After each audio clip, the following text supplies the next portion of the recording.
જી મહારાજ. આ તો એક દુઃખ હતું ને પણ બીજું દુઃખ આવીને ઉભું રહ્યું છે. હા મહારાજા. હવે દિવસે દિવસે મને લાગે છે મારું જીવતર હવે હાવ ઝેર જેવું થઈ રહ્યું. સૌ પ્રધાન જાઓ અત્યારે રાજની માલી પર તમારા માતુશ્રીને બોલાવો. જેવી આજ્ઞા મહારાજ.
પ્રધાનજી દિવસના સમયના હોય અને પોકરણગઢની માથે ધીમી ધારે વરસાદ પણ વરસી રહ્યો છે અને આકાશમાં ઝીણી ઝીણી વીજળી પણ ઝબૂકી રહી છે. અરે અરે વીરા પ્રધાન, કોઈ દિવસ નહીં અને મને આજ રાજ્ય દરબારમાં બોલાવી વીરા. અરે વીરા, એવા તે મારા કયા કામ પડ્યા? પ્રણામ માતુશ્રી. કામ તો અમારા મહારાજાને પડ્યા છે. ઘણું સારું વીરા, જાજુ જીવો બાંધવ. અરે અમારા સ્વામીનાથ કોઈ દિવસ મને જોઈ અવળું ભરી ના ઉભા હોય અને આજે મારા સ્વામીનાથ મને જોઈ શા માટે અવળું ભરી ઉભા હશે? તો ચાલ પેલા તેના શરણોમાં જઈ લાખ લાખ વંદન કરું અને પછી તેના દિલની વાત પૂછું.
લાગે છે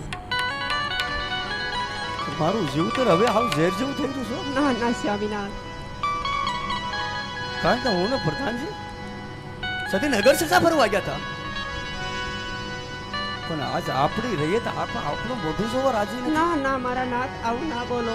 અરે આપણા મોઢાની તો ક્યાં વાત છે પણ આપણા કોઈ સુકોને લેવા રાજી નથી હો સતી. ના સ્વામીનાથ આવું ના બોલો મારા નાથ. હું સામો મળું છું મને જોઈને અવરું ફરી જાય છે. અરે સ્વામીનાથ આવું ના બોલો. કારણ કે આપણે વાંજ્યા છે ને સતી. ના મારા નાથ આપણે વાંજ્યા નથી. અરે મારા નાથ આપણા આંગણે લાસા લક્ષ્મી અને સગુણા ત્રણ દીકરી છે મારા નાથ. કઈ વાતે વાંજ્યા છે મને મારા મને નાથ? વાંજ્યો અવતાર ના છે. મારા નાથ આવું ના બોલો સ્વામીનાથ. આજે હું કહું અને તમે સાંભળો મારા નાથ.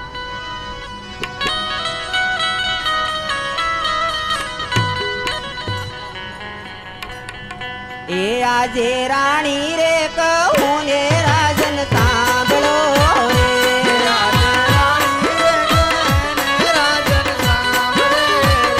કરી દવ દલડાની વાત, કરી દવ મારા મનની વાત. આજે રાણી રે કહું ને રાજન સાંભળો રે. કરીજો દોલડાની વાત, કરીજો માનડાની વાત. આજે રાણી રે ગણે રાજન સાંભળે રે. એ આજે સૌથી રે સવાયા ઘોડીલા રાજમાં રે.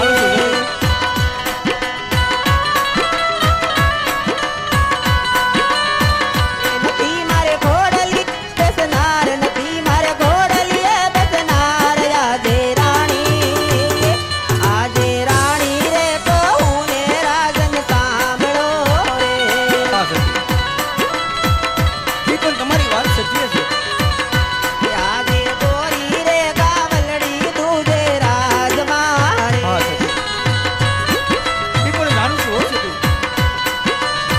એ નથી મારે ગાયોનો ગોવાળ, એના દૂધડાનો પીનાર. આજે રાણી રે કહું ને રાજન સાંભળો રે. હા સતી. જે તમે કહો છો ને ભાઈ, ઈ પણ વાત હું જાણું છું સતી. એ આજે ઈરલે મોઢેલા પરણા રાજમાં રે.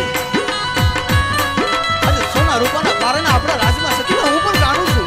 નથી મારે પારણીએ પડનાર, નથી મારે પારણીએ પડનાર. આજે રાણી રે કહું ને રાજન સાંભળો રે. હા સતી. એ આજે લાસાને લક્ષ્મી સગુણા દીકરી રે. આજે લાસા લક્ષ્મી સગુણા તંત્ર દીકરી મારા રાજમાં હું પણ જાણું છું. સગુણા અહીંયા કેરો હાર, સગુણા અહીંયા કેરો હાર. આજે રાણી રે કહું ને રાજન સાંભળો એ રે. આજે દીકરીઓ જાશે રે સૌના સાસરે રે. અમારા નાથ નથી મારે ઘોડાનો ખેલનાર, નથી મારે રાજનો રખવાર. આજે દીકરીઓ જાશે રે સૌના સાસરે. અમારા નાથ આજે તો દીકરા દીકરીની જો વાત કરતા હોય ને, તો દીકરીઓ જો નાની હોય ને, તો સતી જો રમતી રમતી રમતી જો મોટી થાય ને, હા સ્વામીનાથ દીકરી તો પોતાની સાસરે ચાલી જાય. અમારા નાથ એ સતી દીકરી તો સાસરીએ શોભે. હા સ્વામીનાથ દીકરીએ રાજ ન આલે. અમારા નાથ પાછળથી જો લંગડો બબડો પુત્ર હોય ને, તો આપણું આ રાજ ચલાવે ને આ રાજને એકથી તારા લાગી જાય. હો સતી. હા સ્વામીનાથ હવે તો મારા મનમાં એક સંકટ ધારણ કર્યો છે. અઘોર જંગલમાં જઈને ના, ભગવાન મારા ભોળાનાથની નાથ. તપસ્યા કરું. જો ભગવાન મને દીકરો દેશે ને તો પાછો આવીને કે મારા કાયાના કલ્યાણ કરી નાખી સતી. ના સ્વામીનાથ વનમાં તો હું તમને નહીં જવા દઉં. મારા નાથ વનમાં નહીં જવા દો. આમ કેટલા કા વાંજ્યા મેળા સહન કરીશ. અરે મારા નાથ તમે હમણાં જ કહ્યું મારા નાથ કે દીકરી તો પારકા ઘરની આશા કહેવાય. આજ પરણાવો તો કાલે તેની સાસરે ચાલી જાય. તો આ વાતને કેમ ભૂલો છો મારા નાથ? આપણી દીકરી સગુણા 18 વર્ષના ઉંમર લાયક થયા છે. તેમને સાસરે વરાવો, તેમના માંડવડા રોપાવો, તેમના ઘડિયા લગ્ન લેવરાવો પછી જ મારા નાથ હું તમને મને જવા દઉં. વાહ, સુખી. બહુ સારી વાત કરી છે તમે. પ્રધાનજી,